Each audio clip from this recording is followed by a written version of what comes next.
on and hope for a lot of battery power. Turn it on. Don't get corny. Are you corny? But off the cob.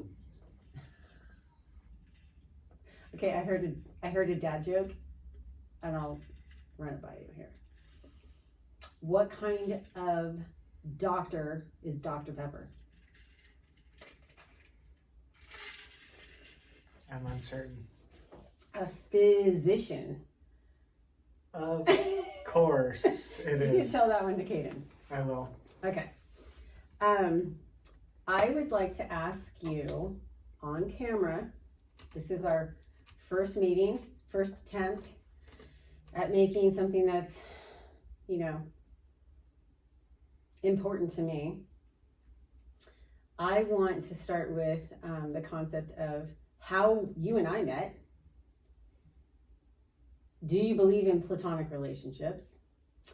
And what do you think, what inspired you to encourage me, support me to create this podcast? I think we should just start with that, because without you, this wouldn't be happening. This is partially true. It's true, right? I think I recall our paths crossing at the summer party at the apartment complex, where we met at the pool.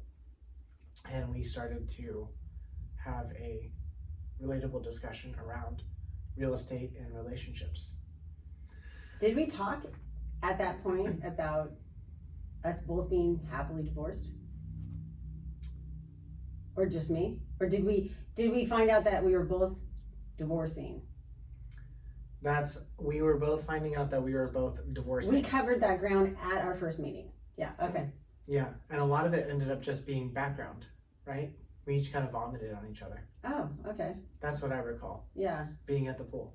All I remember, and I'll let you continue, but all I remember is meeting you, having, the typical like, hey, nice to meet you, whatever, like the way that both we have found that you and I both engage with all people is like the first, discussion. But then we met Karen and Kimberly. Yeah, after that. And I'm like, oh my gosh, this guy knows people just like I know people. Like you engage with, you're not just the neighbor who goes into their garage and shuts the garage door, before they're out of the car. So there's saying hi in the pathway, meeting people. Yeah. So I think from our perspective of our paths crossing and everything, extroverted personalities, we seem to vibe. You turned me onto the dot card that you have that you use at our first meeting. Yeah. Oh, okay. That's how you shared your information with me. Oh, okay. Cute. You've been in my phone ever since. And I did the full guarded. Oh, this is business. Yes. Yeah. Okay. Complete business. Yeah, kept it business. And you were using, actually, funny that you say that, because you were using that summer pool party bash as a way to network. And there was actually no one at the pool network. Party. Yeah. I mentioned that to you? Yeah. That I was prospecting? Yeah. Always a realtor. Always working. Always on the clock. Always selling.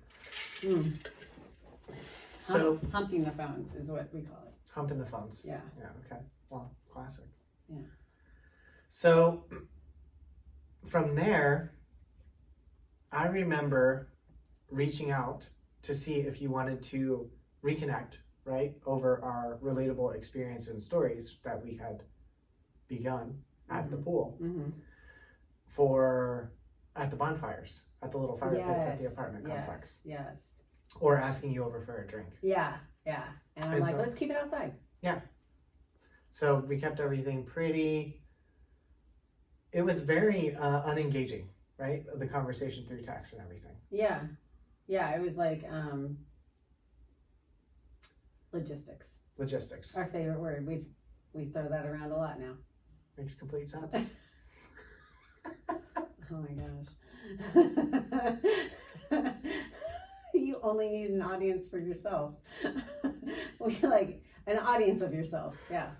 Me too. I'll laugh. Courtesy laugh. That's why we bond so well. Yeah. We're relatable. Yes. So from there, it really just came down to the fact that you started sending me messages about how you were doing open houses and that I should come by and take a look at some properties. Yeah. And the long and short ended up being us debriefing after one of your court dates. And we ended up having some drinks by the bonfire. Divorce court. Divorce date. court. Yes. Yeah. Yeah. Okay. From your perspective, can women and men have platonic relationships? Your favorite topic? Well, this relationship seems to be living proof of that concept. So, yeah, my answer would be yes. Simple-minded. Do you encourage it? Do you have other friends that have platonic relationships or say that they have platonic relationships with women? Like, let's explore it a little bit here. It's not as outspoken, I think, in the man world. Most men, if they have platonic relationships, right, don't openly speak of them. That I'm kind of in the network of friends that I have and the friends that. Do you think it's because they're non-existent and they've crossed the line with everyone? Not crossed the line. I don't want to make it seem like they've perpetrated. But do you think that men have always like gunned for more than platonic? And so there isn't really a lot of platonic relationships. Like, are we rare, or is it possible that people can like, live? What's that, Kara? That's Kara. Oh man, we're filming. We're filming. I could turn the camera off. Yeah. Okay.